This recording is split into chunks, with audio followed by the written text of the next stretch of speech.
नमस्कार मित्रों। आज का हमारा टॉपिक है विकास की अवस्थाएं। जैसे कि मैंने मनोविज्ञान की सीरीज शुरू की थी, उसमें मैंने आपको 2-3 वीडियोस दे दिए हैं और आज जो हम पढ़ने जा रहे हैं वो है विकास की अवस्थाएं। पिछले वीडियो में हमने विकास के सिद्धांत को जाना था, तो आज का टॉपिक अपना शुरू करते हैं हम लोग।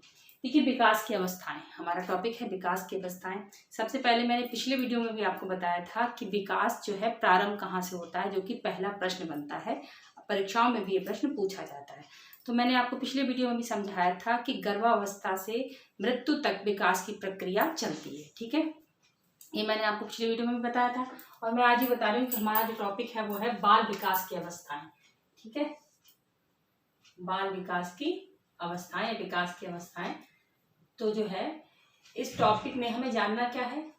देखिए, अगर हम विकास की बात करते हैं तो क्या है कि विकास तो हमारा गर्भावस्था से प्रारंभ होता है, मृत्यु तक चलता है। लेकिन जब हम बाल विकास की बात करते हैं, ठीक है, या फिर हम ये कहते हैं कि शिक्षा मनोविज्ञान में हमें किन अवस्थाओं का अध्ययन करना है, तब हम किन अवस्थाओं का अध्ययन करते हैं। तब हम क्या गर्भावस्था का अध्ययन करते हैं? हम गर्भावस्था का अध्ययन नहीं करते। जब भी बाल विकास हमें पढ़ाया जाता है तो उसकी शुरुआत जो होती है वो शैशवावस्था से होती है, ना कि गर्भावस्था से। ऐसा क्यों? ये प्रश्न आपके मन में उठना चाहिए, क्योंकि जब विकास की प्रक्रिया गर्भावस्था से हो रही है तो फिर हम शैशवावस्था से स्टार्टिंग क्यों करते हैं पढ़ने की? हम लोग ये ऐसा इसलिए होता है क्योंकि मनोविज्ञान का मैंने बताया क्या है। मनोविज्ञान क्या है? व्यवहार का अध्ययन है। और गर्भ में जब शिशु होता है तो क्या उसके व्यवहार का अध्ययन किया जा सकता है? वो गर्भ में कैसा व्यवहार कर रहा है ये कोई बाहर बैठा जान सकता है? या फिर उसके व्यवहार का परिमार्जन किया जा सकता है, जो कि शिक्षा मनोविज्ञान का कार्य है? नहीं किया जा सकता। जब इसका कार्य नहीं किया जा सकता, इसको नहीं देखा जा सकता है, तो अध्ययन ही नहीं हो सकता, उसमें कोई परिवर्तन ही नहीं हो सकता, फिर वह अध्ययन का क्षेत्र कैसे बन सकता है? इसलिए गर्भावस्था का अध्ययन इसमें नहीं किया जाता है।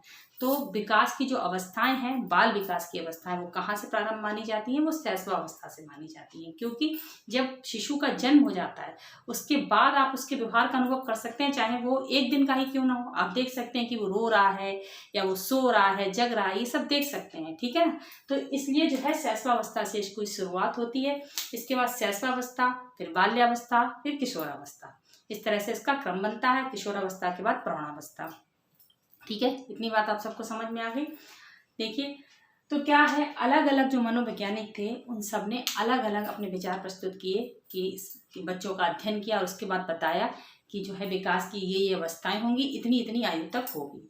तो इन सब में मतभेद था। हर मनोवैज्ञानिक ने अपनी अलग अलग जो है अवस्थाएं सबने बताई, पर किसी ने शैशवावस्था को बांट दिया, किसी ने बाल्यावस्था को बांट दिया, ठीक है, किसी ने किशोरावस्था के 2 भाग कर दिए।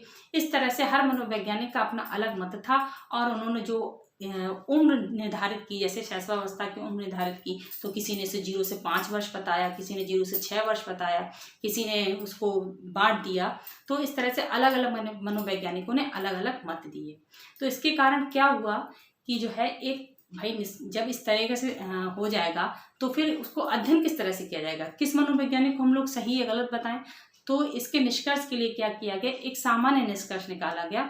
उसके बाद जो है विकास की अवस्थाओं की एज निर्धारित की गई कि किस अवस्था में कितनी एज होगी। ठीक है, तो इसे जानने से पहले हम 2 मनोवैज्ञानिकों को मैंने यहाँ पर जो है विवरण दिया है, आप जान लें, रॉस और हरलॉक। ठीक है, इन 2 के बारे में मैंने यहाँ पर लिखा है। ज़्यादा डिटेल में मैंने इसलिए नहीं लिखा है क्योंकि एग्जाम में आपसे मनोवैज्ञानिक करके नहीं पूछता है। मेन चीज़ आपसे विकास की अवस्थाओं के बारे में पूछता है, जो मैं भी आगे आपको बताऊंगी। ठीक है, तो जो रॉस थे उन्होंने बंटवारा कैसे किया विकास की अवस्थाओं का। सबसे पहले उन्होंने बताया कि शैशवावस्था, प्रारंभिक बाल्यावस्था, बाल्यावस्था और किशोरावस्था, इन्होंने 4 अवस्थाएं बताई। ठीक है, ये 4 अवस्थाएं उन्होंने बाल विकास की बताई। तो उन्होंने बताया कि शैशवावस्था जो है वो 0 से 2 वर्ष होगा, प्रारंभिक बाल्यावस्था 3 वर्ष से 6 वर्ष होगा और बाल्यावस्था को 6 वर्ष से 12 वर्ष माना तथा किशोरावस्था को 12 वर्ष से 18 वर्ष माना। ये रॉस का विभाजन था, जो उन्होंने शैशवावस्था के लिए उम्र का विभाजन किया वो इस तरह से किया।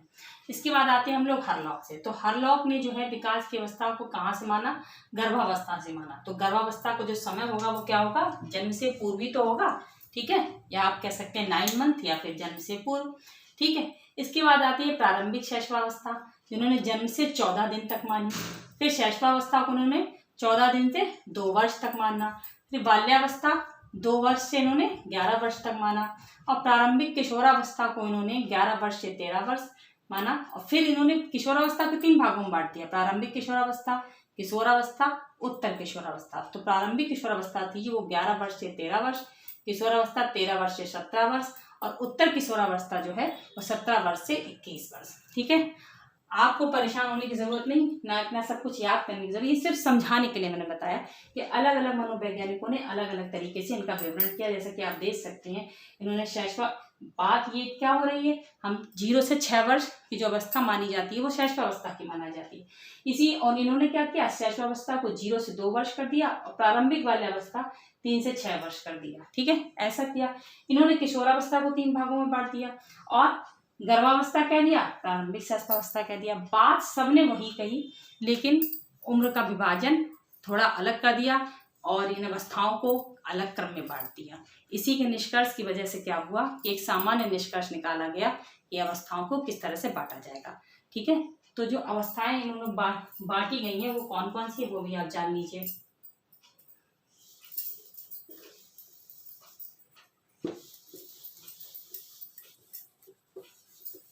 देखिए, अवस्थाएं हैं, शुरुआत होती है बाल विकास की अवस्थाओं की शैशवावस्था से, जिसकी उम्र कितनी है, 0 से 6 वर्ष मानी गई है। ये एक सामान्य निष्कर्ष निकाला गया, सारे मनोवैज्ञानिकों का मत देखा गया, उसके बाद एक सामान्य निष्कर्ष निकाला गया। कहीं पे आपको 0 से 6 वर्ष मिलेगा या 0 से 5 या 6 वर्ष। ठीक है, इसके बाद इसमें आपको मिलेगा बाल्यावस्था में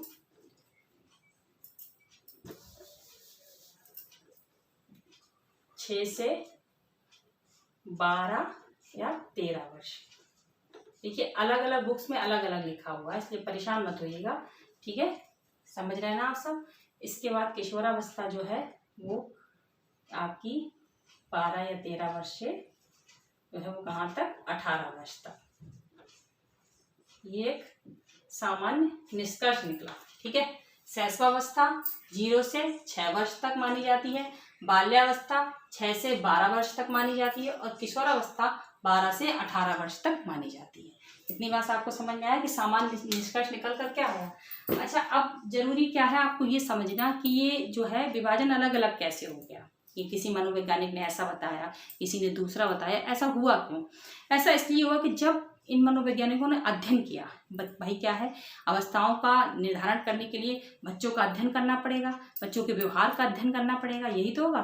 तो जब ये अध्ययन किया इन लोगों ने, तो क्या हुआ कि अब ऐसा तो है नहीं कि सबने एक ही बच्चे का अध्ययन किया होगा या कुछ एक बच्चे निर्धारित कर लिए गए इन्हीं का अध्ययन हुआ होगा, ऐसा तो नहीं होगा।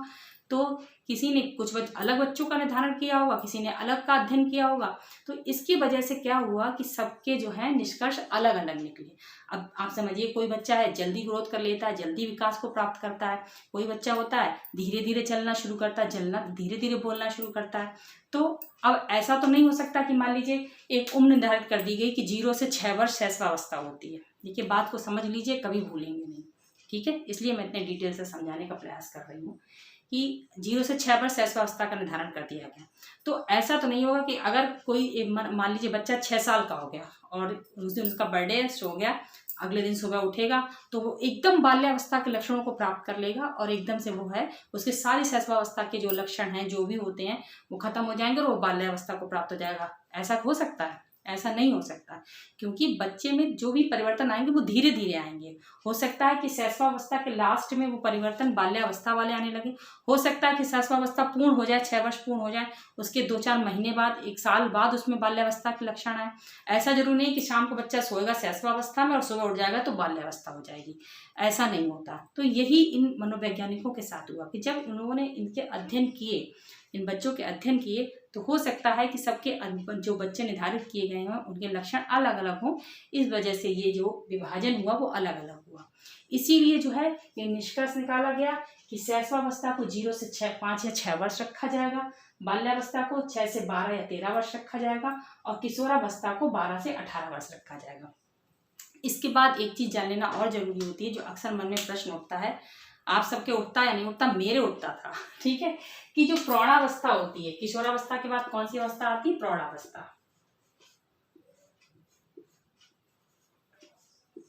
ठीक है। प्रौढ़ावस्था के बाद कौन सी अवस्था आती है? वृद्धावस्था। बहुत से मनोवैज्ञानिक ने इस तरह से भी बांटा हुआ है। तो ये प्रौढ़ावस्था वृद्धावस्था के जब विकास की ही प्रक्रिया है, तो इनका अध्ययन हम शिक्षा मनोविज्ञान में क्यों नहीं करते हैं?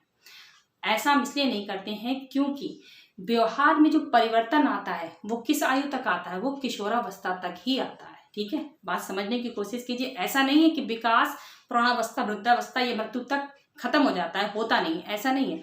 विकास होता है, लेकिन जो व्यवहार में परिवर्तन, जो कि मनोविज्ञान का मेन उद्देश्य है, व्यवहार में परिवर्तन, व्यवहार का अध्ययन करना, फिर उसका परिमार्जन करना, ये सबसे ज्यादा किस आयु तक होता है? किशोरावस्था तक होता है।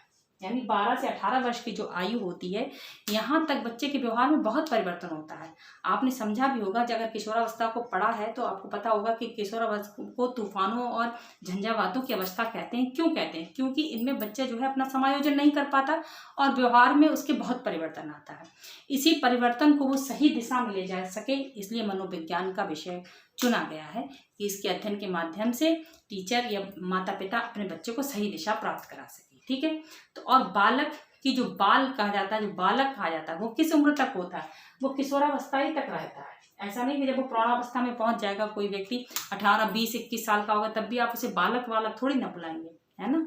तो इसलिए इन अवस्थाओं में प्रौढ़ावस्था और जो बाल विकास है, इसमें हम प्रौढ़ावस्था और वृद्धावस्था का अध्ययन नहीं करते हैं। और इन अवस्थाओं में क्या होता है? विकास की जो प्रक्रिया है वो बहुत धीमी हो जाती है। या फिर हम अगर ऐसे कहें कि जो विकास किशोरावस्था तक बालक ने प्राप्त किया, उसकी परिपक्वता जो है, धीरे धीरे उनका जो विकास का जो क्रम है वो धीरे धीरे इन अवस्थाओं में परिपक्व होता है। अब जब परिपक्व होगा तो ऐसा तो नहीं होगा कि विकास जो है बंद हो जाएगा। भाई परिपक्व होना, मजबूती प्राप्त करना, तो धीरे धीरे उसमें कुछ तो विकास हो रहा होगा, तभी तो परिपक्वता होगी। तो ये इन अवस्थाओं में विकास जो है वो परिपक्व हो रहा होता है। ठीक है, ऐसा नहीं है कि इन प्रौढ़ावस्था में किसी के स्वभाव में एकदम उग्रता आ जाएगी, एकदम वो नीचा पहुंच जाएगा, ऐसा नहीं होता। ठीक है, ये जो है किशोरावस्था की विशेषताओं के अंतर्गत होता है। और इसी अवस्था तक जो है बच्चे के व्यवहार में जो है हम समझ नहीं सकते, ऐसे परिवर्तन होते हैं। ठीक है, अब आप समझ गए होंगे कि हम बाल विकास में किन अवस्थाओं का अध्ययन करते हैं? शैशवावस्था, बाल्यावस्था और किशोरावस्था। प्रौढ़ावस्था, वृद्धावस्था और गर्भावस्था, इन 3 अवस्थाओं का अध्ययन हम बाल विकास के अंतर्गत नहीं करते हैं। क्यों नहीं करते ये भी मैंने आपको समझाया, ताकि अगर परीक्षा में घुमा फिराकर भी कोई प्रश्न पूछ दिया जाए, बना दिया जाए, तो आप उसका उत्तर दे सकें। ठीक है, तो अब हम धीरे धीरे कर इन तीनों अवस्थाओं का अध्ययन करेंगे। तो सबसे पहले आज की जो अवस्था है वो है आपकी शैशवावस्था। आज हम किस अवस्था का अध्ययन करेंगे? शैशवावस्था का। ठीक है, शैशवावस्था।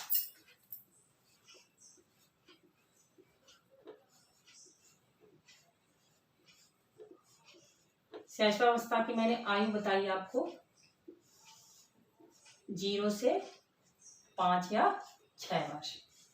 ठीक, यानी कि जन्म के बाद 5 से 6 वर्ष की जो आयु होती है वह शैशवावस्था का क्या होता है? समय होता है। ठीक है, अब क्या हुआ? इस आयु का अध्ययन किया गया, अध्ययन करने के बाद इसकी विशेषताओं को निर्धारित किया गया, उसके बाद ये निर्णय किया गया कि इस अवस्था को हम शैशवावस्था कहेंगे। ठीक है, इसके महत्व को समझाने के लिए मनोवैज्ञानिकों ने अपने अपने विचार दिए हैं, जिनमें से कुछ विचार मैंने यहाँ पर लिख रखे हैं। एक मनोवैज्ञानिक हुए एडलर, जिन्होंने क्या बताया कि बालक के जन्म के कुछ माह बाद ही यह निश्चित किया जा सकता है कि जीवन में उसका क्या स्थान है। शैशवावस्था एक महत्वपूर्ण अवस्था है। ठीक है, कहते हैं कि एक मनोवैज्ञानिक का कथन है कि बालक को जो भी कुछ बनना होता है वो अपने जन्म के 5 वर्ष के अंतर्गत बन जाता है, या 2 वर्ष तक उसका मानसिक विकास हो जाता है। इस तरह के कथन मनोवैज्ञानिकों ने कहे हैं। ऐसा क्यों? क्योंकि शैशवावस्था जो है बहुत ही जीवन की महत्वपूर्ण अवस्था है। ठीक है, इसलिए इसकी शुरुआत जो मैंने आपको बता दी कहाँ से होती है। तो जो एडलर महोदय थे उन्होंने यही बात इसके महत्व को समझाने के लिए कही कि बालक को के जन्म के कुछ माह बाद ही वो ये निश्चित हो जाता है कि वो जीवन में क्या बनेगा, क्या करेगा। ठीक है, आपने एक कहावत भी सुनी होगी, पूत के पैर पालने में नजर आते हैं। वो लगभग यही बात आप बस याद रख लीजिए। ठीक है, कि ये समझ में आ जाता है उसके लक्षणों को, उसके व्यवहार को देखकर कि अपने भावी जीवन में किस प्रकार का रूप धारण करेगा, अपने जीवन को किस दिशा में लेकर जाएगा। ठीक है, आप इतना तो आप सब कहने या परीक्षाओं की तैयारी कर रहे हैं तो इतने तो आप सब योग्य हैं कि इन बातों का अर्थ समझ सकें। ठीक है, दूसरे वैज्ञानिक हुए स्टैड। मनोवैज्ञानिक जो थे स्टैग, इन्होंने क्या बताया कि जीवन के प्रथम 2 वर्ष बालक अपने भावी जीवन का शिलान्यास करता है। यानी कि बालक का जो प्रारंभिक 2 वर्ष हैं वो बहुत ही महत्वपूर्ण है। क्यों महत्वपूर्ण है? क्योंकि इन 2 वर्षों में ही बालक का जैसा भी विकास होना है वो होता है और वो भावी जीवन की आधारशिला जो है निर्धारित करता है। क्या करता है? भावी जीवन की आधारशिला निर्धारित करता है। वही बात हर मनोवैज्ञानिक घुमा फिराकर वही बात कह रहा है कि जीवन के जो 2 वर्ष हैं उसमें बालक अपने जो है अपने पूरे जीवन का निर्धारण कर लेता है कि वो आगे जाकर क्या बनेगा। ठीक है। उसके बाद गुड एनफ जो थे, गुड एनफ, इन्होंने क्या बताया कि व्यक्ति का जितना भी मानसिक विकास होता है उसका आधा 3 वर्ष की आयु तक हो जाता है। ठीक है। क्या बता रहा, बालक के मानसिक विकास जितना भी होना है वो चाहे जितनी आयु तक जिए, लेकिन प्रारंभिक जो 3 वर्ष है, 0 से जो 3 वर्ष हैं उनके अंतर्गत उसका जितना भी विकास होना है। ठीक है। मानसिक विकास समझे, जितना भी विकास मतलब आगे की जो बाल्यावस्था, किशोरावस्था, प्रौढ़ावस्था, इनमें जो विकास होगा वो तो होगा, लेकिन इन सब का आधा जो है मतलब पूरे जीवन का जो आधा है वो किस अवस्था में हो जाएगा? वो शैशवावस्था में ही हो जाएगा। ये मनोवैज्ञानिकों का कथन है। यानी अब आप समझ सकते हैं कि शैशवावस्था कितनी महत्वपूर्ण अवस्था है, क्योंकि ये भावी जीवन की आधारशिला है। ठीक है। बात समझ में आ रहा है आप सबको? तो अब आपने समझा कि हर मनोवैज्ञानिक ने अपनी अपनी बात कही। इन बातों को याद रखिएगा, परीक्षाओं में प्रश्न भी बनते हैं इनसे। इसके बाद आता है क्या कि इसकी विशेषताएं क्या है। ठीक है। क्योंकि इनकी विशेषताओं के जब ज्ञान होगा तभी तो हम बच्चे के व्यवहार को समझ पाएंगे। ठीक है। बिना किसी अवस्था के व्यवहार को जाने, बिना किसी अवस्था की विशेषताओं को जाने हम जान सकते हैं क्या कि बच्चे का व्यवहार में कैसे परिवर्तन करना। जब तक आपको यही नहीं पता कि बच्चे को खाने में क्या पसंद है तो क्या आप उसकी पसंद का बना सकते हैं? नहीं बना सकते ना। जब आपको ये पता होगा कि बच्चे को खाने में मीठा पसंद है, तीखा पसंद है या नमकीन पसंद है, कैसा पसंद, तभी तो वो खाने का निर्माण कर पाएंगे ना। वही बात यहाँ लागू होती कि जब आपको अवस्थाओं की विशेषताओं का ज्ञान होगा तब आप जो है बच्चे के व्यवहार को समझ पाएंगे और उसका परिमार्जन कर पाएंगे। ठीक है। उसको विकास की ओर अग्रसर कर पाएंगे। ठीक है। तो इसकी विशेषताओं के अंतर्गत क्या होता है कि मैंने जैसे बताया कि ये जो है इस अवस्था में शारीरिक मानसिक सभी विकास जो होते हैं व्यक्ति के आधे से ज़्यादा हो जाते हैं। तो इसकी जो पहली विशेषता वो यही है कि शारीरिक विकास, शारीरिक विकास में तीव्रता। क्या है? शारीरिक विकास में तीव्रता सबसे पहली विशेषता इसकी। बालक का जो शारीरिक विकास है वो बहुत ही तीव्र गति से होता है।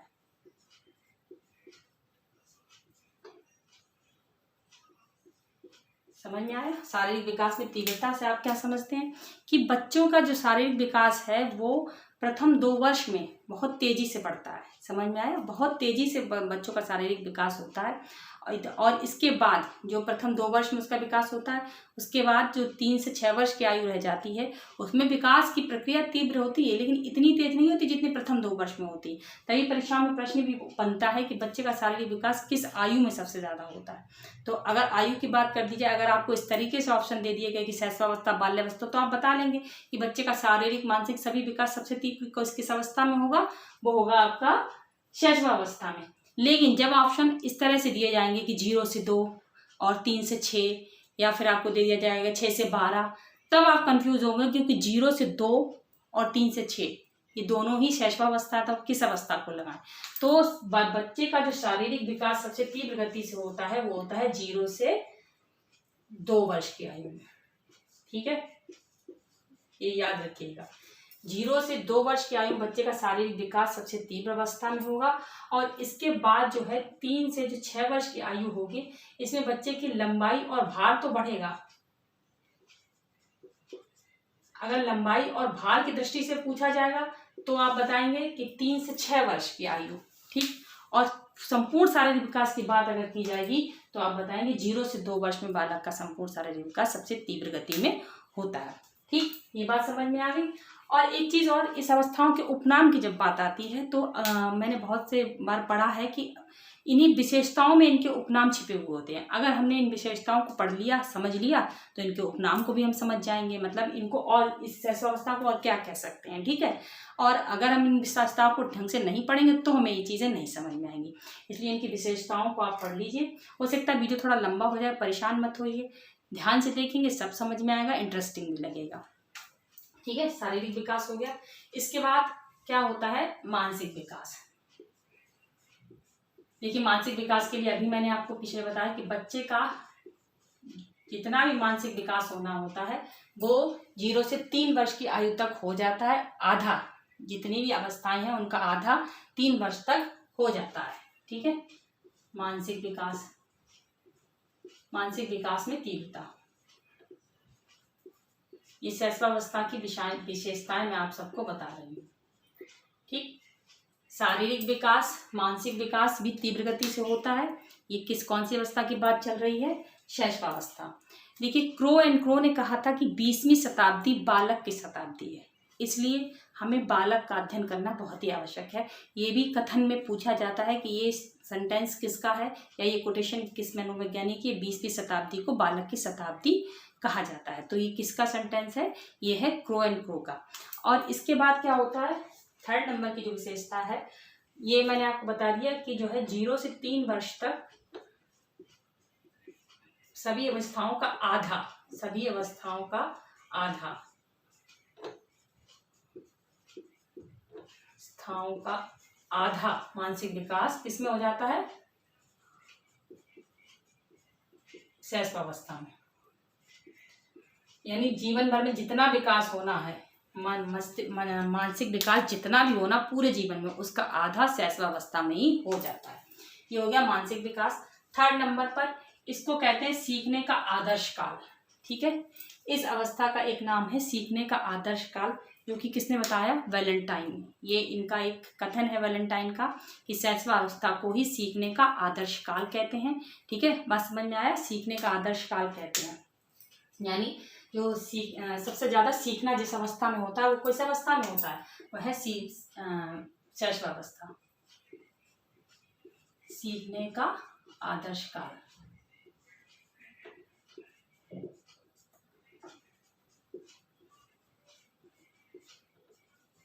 आदर्श काल, ये किसका कथन है, ये वैलेंटाइन का कथन है। ठीक है, वैलेंटाइन,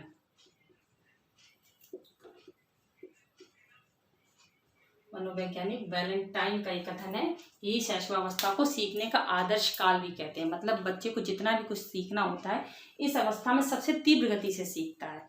अब आपने देखा होगा कि इसको हम समझ लेते हैं, सीखने का आदर्श काल इसको क्यों कहते हैं। जब हमने बचपन में ABCD पढ़ी, ठीक है, अल्फ़ाबेट्स वगैरह पढ़े, ABCD पढ़ी, 1 2 3 पढ़ी, जो भी कुछ हमने अपनी शैशवावस्था में पढ़ा था, जो भी हमें याद कराया, क्या वो इस जीवन हम जहाँ पर खड़े हैं, जिस मकाम पे भी आप खड़े हैं, क्या उन चीज़ों को आप भूले हैं। जो पोएम आपने कभी छोटे पर याद की होगी, 1ली 2री क्लास में याद की होगी, वो आप नहीं भूले होंगे। जबकि आपने जो अपनी BA MA की पढ़ाई जल्दी कंप्लीट करी है, जल्दी में आपने अभी किया, वो पढ़ाई आप भूल चुके होंगे। लेकिन आप जो है आज भी ABCD नहीं भूले होंगे, 1 2 3 नहीं भूले होंगे, और जो है वर्णमाला का ज्ञान आपको आज भी होगा। वो नहीं, क्योंकि वो हमने किस अवस्था में सीखे थे, शैशवावस्था में उनका अध्ययन किया था, उनको हमने शैशवावस्था में सीखे थे। क्योंकि भले ही बच्चा स्कूल नहीं जा रहा है, स्कूल की आयु 6 वर्ष से शुरू होती है, मानते हैं, लेकिन घर में उसका अध्ययन कराया जाता है ना, और जो भी कुछ वो उस अवस्था में सीख लेता है वो कभी नहीं भूलता है। तो इसमें जो है सीखने में तीव्रता कही जाती है, सीखने का आदर्श काल होता है। आप बच्चों को कोई भी चीज़ दीजिए और उन्हें एक बार आप बता दीजिए कि इसको इस तरह से करना है, भले ही वो नहीं कर पा रहे हैं, लेकिन दोबारा उन्हें पूछने आएंगे, खुद अपने हिसाब से उनको जोड़ जाड़ के कुछ ना कुछ तैयार कर लेंगे। तो ये जो है सीखने का आदर्श काल इसीलिए कहा जाता है कि इसमें जो है बच्चा बहुत जल्दी किसी भी चीज़ को ग्रहण करता है और सीखता है। ठीक है, तो सीखने का आदर्श काल बता दिया, किसने कहा, वैलेंटाइन ने। इसकी एक विशेषता होगी सीखने का आदर्श काल, और इसका एक उपनाम भी है सीखने का आदर्श काल। ठीक, इसके बाद जो है क्या आता है, आपकी कल्पना की सजीवता। इसकी एक विशेषता क्या है, कल्पना की सजीवता।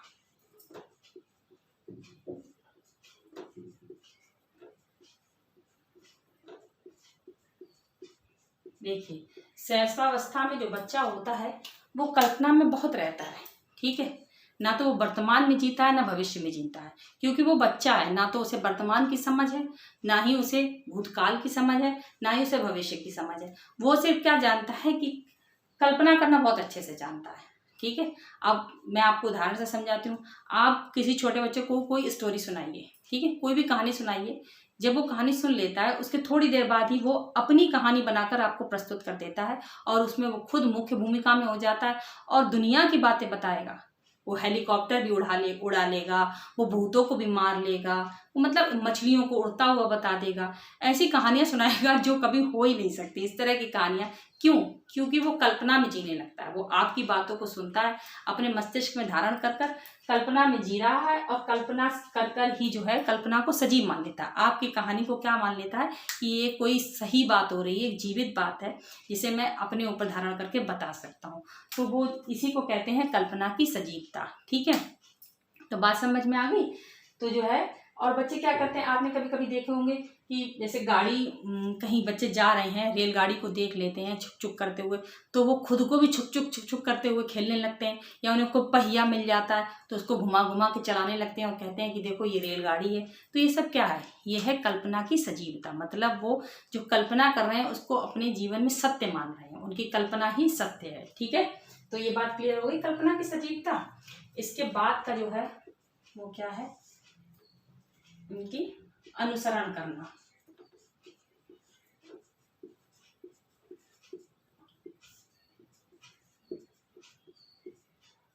ठीक, अनुसरण करने में क्या हुआ कि बच्चे जो हैं बड़ों का बहुत अनुसरण करता है। इस अवस्था की मुख्य विशेषता तो यही है कि बच्चे जो हैं अनुसरण बहुत करते हैं। आपने समझ देखिए, जैसा भी हम अपने घर में व्यवहार करते हैं वैसा ही बच्चे भी अनुसरण करते हैं। आपने देखा होगा छोटी छोटी लड़कियां अपनी माँ को जब वो तैयार होते देखती हैं, मेकअप करते देखती हैं, तो वो क्या करती हैं, वो भी लिपस्टिक लगाएंगी, बिंदी लगाएंगी, चूड़ी पहनेंगी, इस तरह की हरकतें करती हैं। तो वो अनुसरण करती हैं। अपनी माँ को खाना बनाते देखती हैं तो वो भी चाहे बना रही हो या ना, उनकी सारी एक्टिविटी कैसी होती है जैसे वो भी खाना बना रही हैं।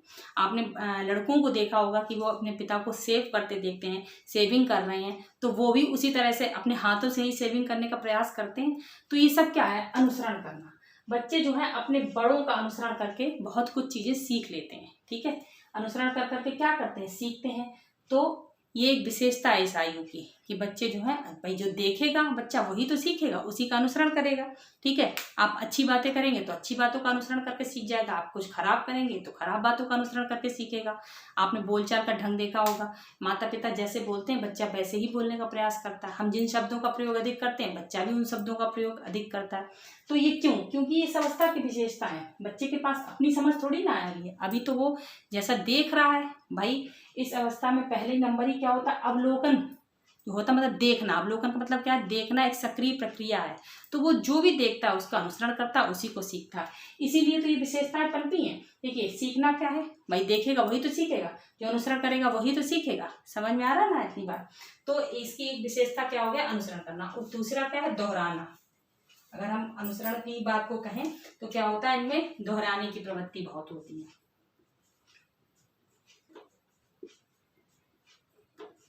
कोई भी बात होगी उसको दोहराएंगे जरूर। ठीक है, दोहराने की प्रवृत्ति इस अवस्था में अत्यधिक होती है।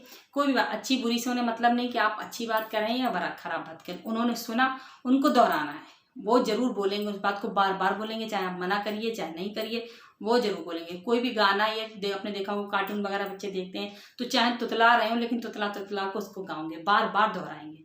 तो जो है ये एक प्रवृत्ति है ऐसा अवस्था की, दोहराने की प्रवृत्ति। ठीक है, दूसरी क्या एक और विशेषता जो है उसकी वो है क्या? नैतिकता का अभाव।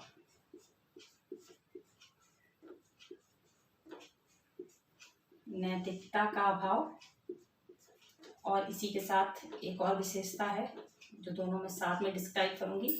नंबर 8 है सामाजिकता का अभाव।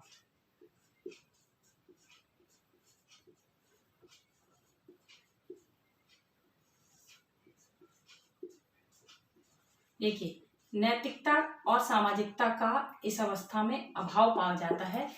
जो और ये जो गुण आते हैं वो लास्ट के दिनों में आते हैं। जैसे कि जब हम कहें बच्चा 3 से 6 वर्ष की आयु के मध्य चल रहा होता है, या कहें 4 से 6 वर्ष की आयु के मध्य, तब उसमें कुछ नैतिक गुण पनपना शुरू होते हैं। लेकिन इससे पहले की आयु में यानी 0 से 2 वर्ष तक की आयु में बच्चे में किसी प्रकार की नैतिकता सामाजिकता नहीं पाई जाती। क्या आपने कभी देखा कि कोई बच्चा 0 से 2 वर्ष का है, वो कोई उसके घर मेहमान आया तो वो नमस्ते कर रहा है या उसका आदर सत्कार कर रहा है, या फिर वो ये जानता है कि ये चीज़ अच्छी है ये चीज़ बुरी है? अगर वो ये जानता हो तो कोई भी गलत हरकत या कुछ भी ऐसी हरकत वो अपने माता पिता के सामने ना करे जो उसे नहीं करनी चाहिए। लेकिन बच्चे हैं, उन्हें इतनी समझ नहीं होती क्योंकि उनमें नैतिकता और सामाजिकता का अभाव पाया जाता है। वो नहीं जानते कि क्या चीज़ गलत है, क्या चीज़ सही है। अच्छे बुरे का ज्ञान उन्हें नहीं है।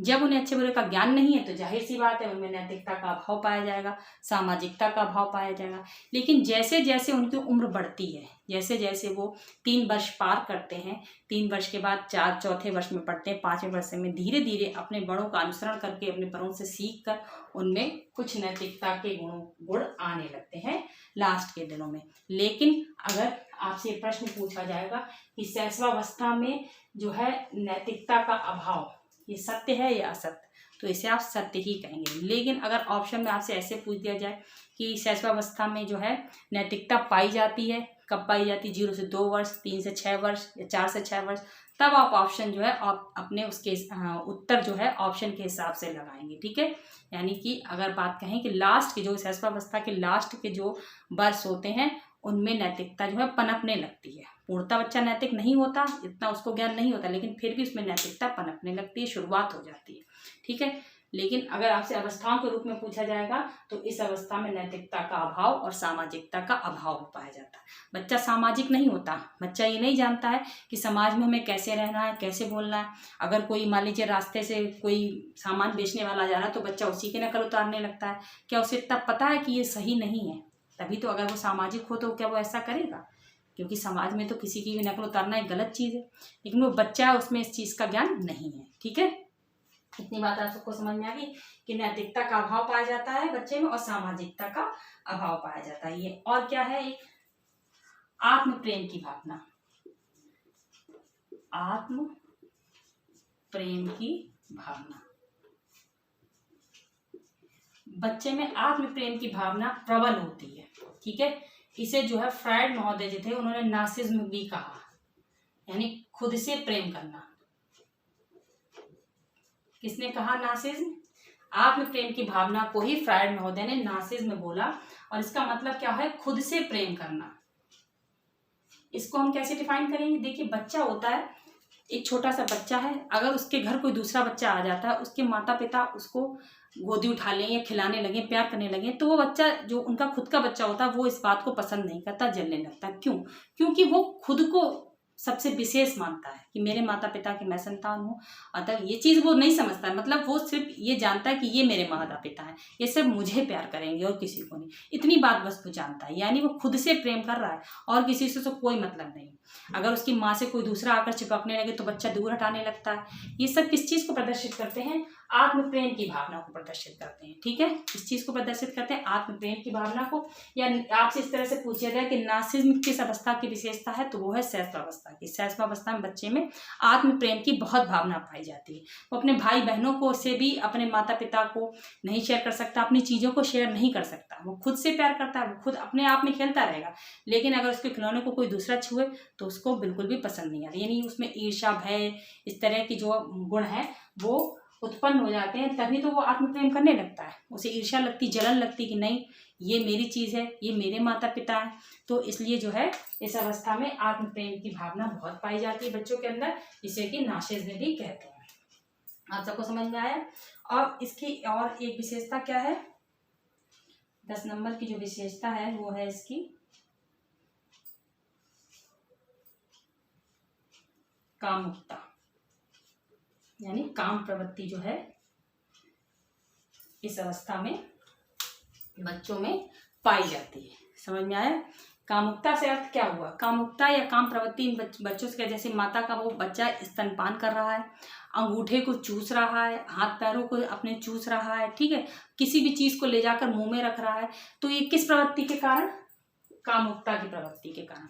यानी अगर आपसे ये पूछा जाए कि किस अवस्था में बच्चे में कामुकता पाई जाती है, तो आप बताएंगे शैशवावस्था में पाई जाती है, किशोरावस्था में भी पाई जाती है, लेकिन वो विपरीत लिंग के प्रति आकर्षण होता है।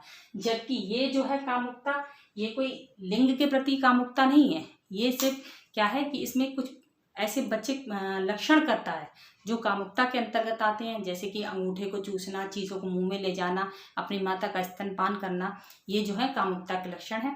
अगर आपसे ये पूछा जाता है कि जैसे बच्चा अपने मुंह में अंगूठा रखता है, तो ये किस लक्षण को प्रदर्शित करता है? तो ये काम प्रवृत्ति को प्रदर्शित करता है। ठीक है, चीज़ों को मुंह में ले जाता है तो किस लक्षण को प्रदर्शित करता है? काम प्रवृत्ति को प्रदर्शित करता है। क्योंकि ऐसे आप सोच में पड़ जाएंगे ना कि किस प्रवृत्ति को प्रदर्शित कर, नहीं समझ पाएंगे किसकी विशेषता है। तो इसलिए मैंने आपको बताया कि जो है काम प्रवृत्ति को प्रदर्शित करता है। इतनी बात आप सबके समझ में आ गई ना।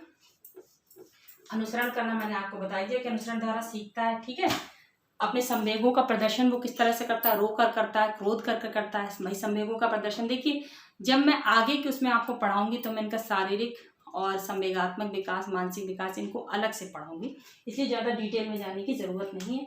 मैंने अभी आपको इनकी विशेषताओं के बारे में बता दिया कि इनकी विशेषताएं क्या क्या है। जिसमें मैंने आपको शारीरिक, मानसिक, सीखने का आदर्श काल, कल्पना की सजीवता, अनुसरण करना, दोहराना, नैतिकता का भाव, सामाजिकता का भाव, आत्म प्रेम की भावना और कामुकता, इतनी मैंने जो है आपको वो बताई हैं इसकी विशेषताएं। विशेषताएं तो बहुत हैं, लेकिन जो परीक्षा के पर्पज से बहुत जरूरी हैं, जो प्रश्न बनती हैं, ठीक है, वो जरूर पता होना चाहिए।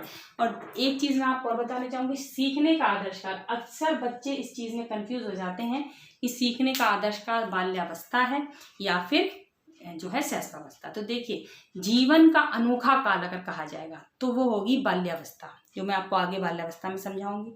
लेकिन जब सीखने का आदर्श काल पूछे जाएगा या सीखने का अनोखा काल पूछा जाएगा तो ये वैलेंटाइन का कथन है और ये शैशवावस्था के लिए ही कहा गया है, क्योंकि सीखना सबसे अच्छा शैशवावस्था में ही माना गया है। तो कंफ्यूज नहीं होना है इस बात को लेकर। अब मुझे लगता है इतना आप सबके लिए आज पर्याप्त है, आपको समझ में आया होगा। अगले वीडियो में आगे के टॉपिक को पढ़ाऊंगी, और जैसा भी आपको लगा हो कमेंट के माध्यम से ज़रूर बताइए। बहुत बहुत धन्यवाद।